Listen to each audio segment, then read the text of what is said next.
INC?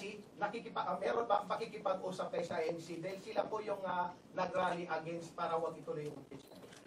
Hindi pa po kami nagkausap ng INC, sir. Pero nagpapasalamat po ako sa INC at sa buong sambayanan sa kanilang pananawagan ng kapayapaan. Ma'am, kamusta po ang staff ng numbers in Senate? Nagtanong ka na, sir? Dapat, sir. You think you have the numbers in the Senate to be acquitted? Hindi ko masabi yan ngayon, sir. Wala pa kami dyan.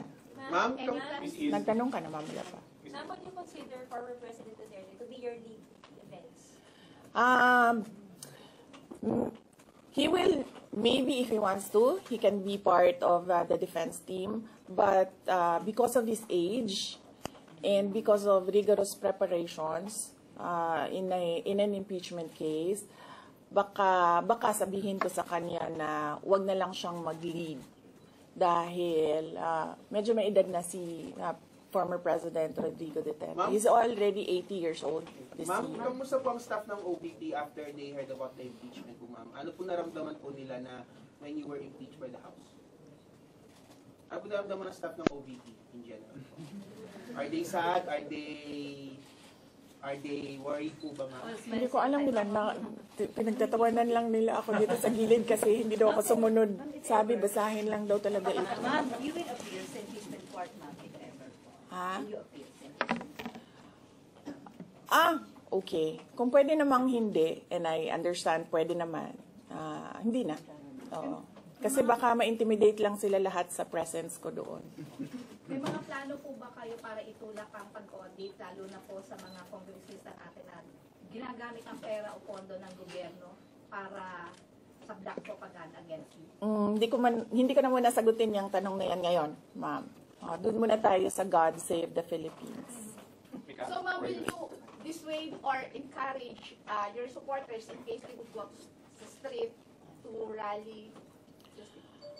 Sa panahon ngayon, ma'am, na sobrang mahal ng presyo ng mga bilihin, lalong-lalo na ng pagkain, sasabihin ko sa mga supporters sa taong bayan na unahin muna nila ang trabaho and negosyo nila kesa sa mag-rally sila sa mga daan. Dahil marami o lahat tayo breadwinners. So, merong mga bata or merong mga kapamilya na nagdidepende sa atin. At tayo naman ang social media capital ng buong mundo. Kung gusto talaga nilang magsalita at tumulong, doon na lang sila sa social media kung saan nakakatrabaho pa rin sila. Pero nagagawa nila kung ano yung nararamdaman nila na gusto nilang gawin. At yun ay magsalita at marinig sila ng taong bayan at ng mundo. Sabi ninyo, hindi nyo pa masabi if you have enough numbers in the Senate for an acquittal. Are you not confident that you have enough allies to avoid a conviction in the Senate acting as an impeachment court? Hindi ko pa naisip yan, sir. I've not counted numbers of votes in the Senate, so we are not there yet. We are still, the legal team is still in the preparation of the defense and what we will do moving forward.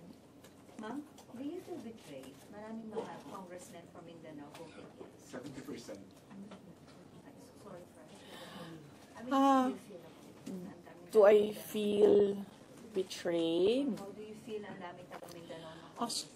Actually, ma'am, wala akong feelings. Wala akong feelings about it. Kasi, kung napapansin nyo, wala naman kasi talaga akong barkada na politiko. I don't join their circles. But we are friends. Yes. But kung ninong at ninang lang ng mga anak, walang ninong at ninang na politiko ang mga anak ko. Oo. Maliban kay Stonefish, dahil nandoon si former President Erap Estrada. So, I don't move in the circle of politicians. Kaibigan, yes. But to say that meron akong close relationship, personal relationship with them, wala naman. Kaya siguro, ganyan din siguro kadali sa kanila ang magdesisyon about the impeachment. Kasi wala naman talagang something that is worthwhile sa aming pagiging magkaibigan. Last question. Ma'am, last on impeachment. Nagkaroon po ba kayo ng prior information na may impeach kayo sa House under last session day? Or may nag-PM ba sa inyo? Naka-receive po ba kayo or may nag-tip sa inyo? Yes. Oo. Si JC. Si JC. Hindi siya natulog. Sabi ko sa kanya, matulog ka na, JC, kasi ang mangyayari ay mangyayari kaya sera-sera. Diba? Ma'am, comment nyo lang po, ma'am. Alam ko matagal na ito, but the QC Prosecutor's Office ibinasura yung patong-patong na kaso against you. Yes. What was your initial reaction about that? And second po, any updates sa security details natin, ma'am? Tuloy po ba yung pag-hire po natin ng private security? Hindi ko na sasagutin yan, ha? Dun lang tayo sa God Save the Philippines. Okay. Ma'am, Okay. last na lang po ma'am on my end. Ma'am, you said God save the Philippines. Gaano na po kalala ang problema ng Pilipinas ever since na nagkaroon ng issue sa impeachment na ito? Parang ano po yung nakikita yung problem sa Philippines ngayon at bakit nila inuna itong impeachment na ito? Gaano kalala ang Pilipinas na pag-iwanan na tayo ng panahon at ng ating mga kapitbahay dito sa region at napag-iwanan na tayo ng mundo. Malala siya since na nagkaroon ako ng understanding. Kasi 1990s, tapos 1990s, magulo. Well, sa amin, magulo, sa Mindanao. And then, ngayon, nagbabadya ang gulo sa Mindanao. So, parang wala namang nagbago. So, malala. Sobrang malala. Dahil kung nakakausap mo yung mga tao na arawan yung kanilang sweldo, yung pera nila hindi na talaga sapat para sa pagkain, para sa kuryente, para sa bahay, para sa tubig, para sa pag-aaral ng kanilang mga anak. At kung basehan natin yung pag-alis ng mga Pilipino sa sarili nilang bansa ay sobrang malala dahil sobrang dami ng ating mga kababayan ang pumupunta, nakikipagsapalaran sa ibang bansa dahil wala silang makita na pag-asa, wala silang makita na oportunidad dito sa ating bayan. Kaya parang nakakaawa na tayo dito sa loob at nakakahiya yung estado natin kapag iniligay mo siya in a global stage na kung saan pinapanood tayo ng ibang mga lahi at ibang mga bansa. You feel that you have done something wrong. Kasi kung wala ka namang ginawang mali, bakit mo i-defend yung pirma mo? Ma'am, So yun yung paniwala ko. okay. Ma'am, naniniwala po ba kayo na may gumalaw po for the impeachment? May gumalaw po na parang money involved? I do not want to answer that question. Yes. Will you be endorsing senators, lalo na po sa PDP slates, especially that may possibility na mag-overlap yung trial sa next Congress? Hindi pa namin napapag-usapan kung ano yung gagawin ko for the upcoming campaign and election. Pero nasabi ko na noon na patuloy yung trabaho namin, and isa sa mga trabaho namin ay gusto namin tumulong sa Commission on Elections in voter education, particularly yung wag mo ibenta yung boto mo, wag gumamit ng dahas during campaign and election day, yung mga ganon. Ma'am, payo niyo lang po sa ating mga kababayan sa nangyayari po ngayon sa ating bansa. Yes, sabi ko nga kanina sa statement ko sa ating mga kababayan na patuloy na sumusuporta, nagmamahal, nagdarasal, napakahalaga nun, ay manalig lang sila dahil sa taong bayan ang tagumpay. Bibing, anong nag-blooming daw patapos na mo yan? Nanong naaka diri sa Manila na taga Davao man ka.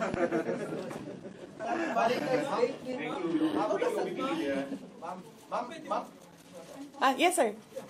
Ma'am, sabi niyo po late last year pa lang prepare na kayo para dito.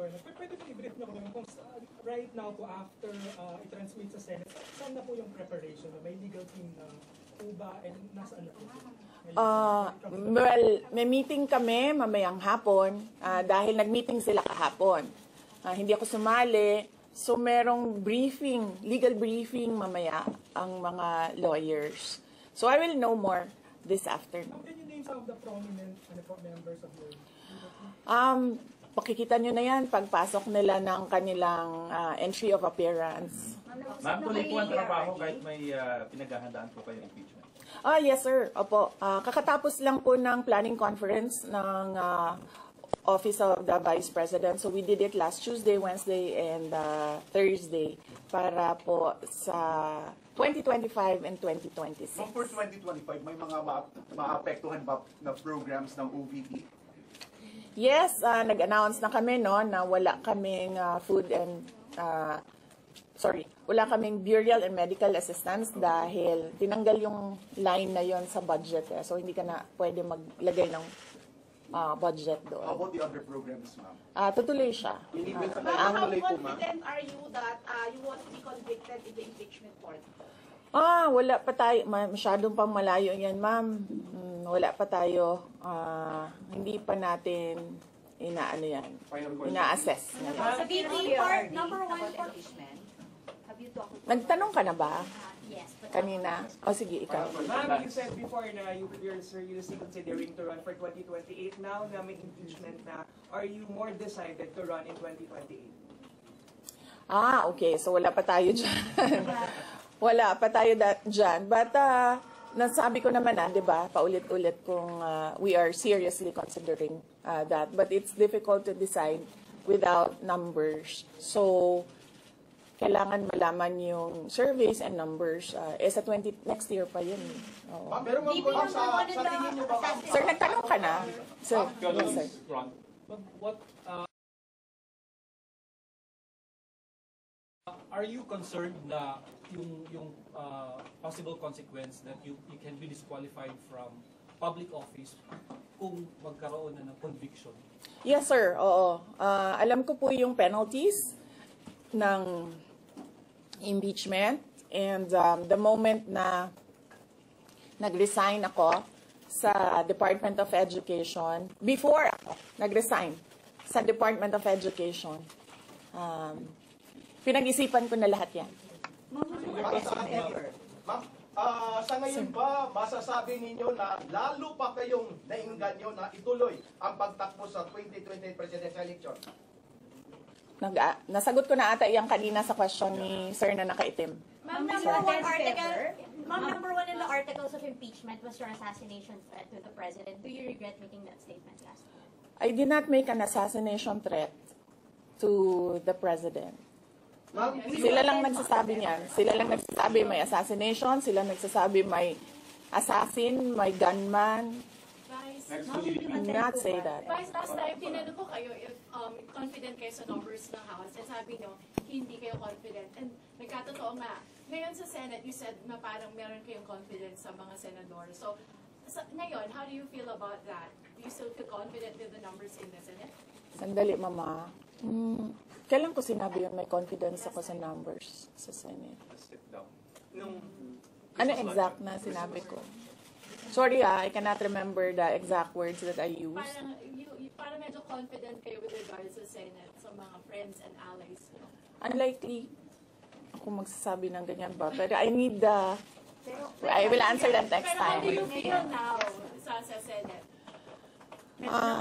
Supposedly, you receive nila yung other day, pero nag-close sila kagad because of the last session. Well, that is their prerogative as a body, no? So, we have to respect the Senate kung ano yung desisyon nila. Dahil sila yung mga nandoon sa loob. So far you feel assured about your allies in the Senate? We haven't talked. I have not talked to my friends in the Senate. Wala. Last question. Ma'am, will you appear Ma'am, sa message impeachment po kayo court? kay Senator Ivy. Bakit? She's going to block daw the impeachment po, ma'am. Sabi daw po niya, she opposed to impeachment daw po. Bakit kaya? Maybe we should ask. Maybe we should ask her first. Bakit niya i-block yung impeachment? How do you feel po? Sabi ni BBM, hindi niya supportado yung impeachment. Pero number one na, unang-unang pumirma yung anak niya. He was consulted actually. He consulted. Kasi sabi, ito lang daw basahin ko. Ang daming nagbabantay sa gilid. Nausap niyo na ba yung father niyo after your impeachment? Wala pa. But nagpadala ako ng message through sa kanyang assistant and sinabi ko na, ano ba sinabi ko? Hindi ko maalala. I think I said, everything will be all right. Yun ata ang sinabi ko. What was his reply? His reply was a song. Ano po ba? MacArthur's Park. Oh, okay. So, nagpadala siya ng video na kumakanta siya.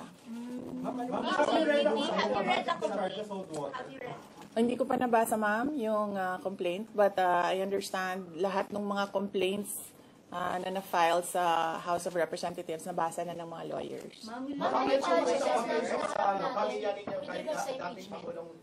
Any challenges? Sandali, Sarah. Sandali, Sarah. Any challenges po na inaharap natin with regards sa preparation sa impeachment? Ang challenges sa preparations, but so far wala naman. Wala naman kaming na-overwhelm kami kasi ang daming mga lawyers na nag-signify na tutulong sila sa defense. So, ngayon ay pinag-uusapan on how to go about it na makuha lahat ng kanilang commitment of support at makatulong din sila sa pag-iisip kung ano yung gagawin sa defense. Nagtanong ka na, ma'am? Wala pa, ma'am. Sige, ma'am. At least who will lead the defense? Sabihan ko na lang sila na mag-announce na sila kung gusto na nila mag-announce. Pero yung father niyo kasama pa rin? Kasi sabi niyo before, your father would be helping also. Well, he is welcome. He is a lawyer. So he is welcome to give his advice, input in the defense. I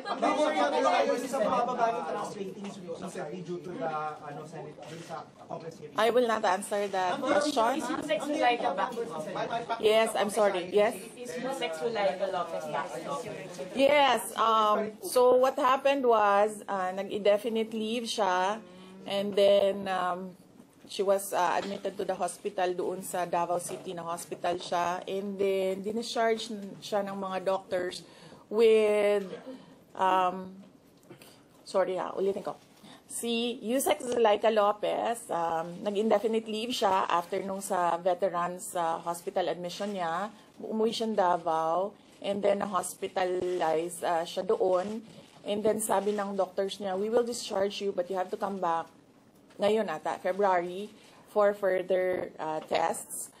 And then bumalik siya for 1 day dito. Noong January, bumalik siya for 1 day dito sa Office of the Vice President, and she said na mag-leave siya for 2 months. And then I said yes, take the time that you need for your health. And then after a week, bumalik siya. Noong January, after a week, bumalik siya dito, and then she said, hindi ako mag-leave. So sabi ko, okay, welcome back. And because of that, tapos na tayo. Diba? Maraming salamat sa oras ninyo. Magandang umaga.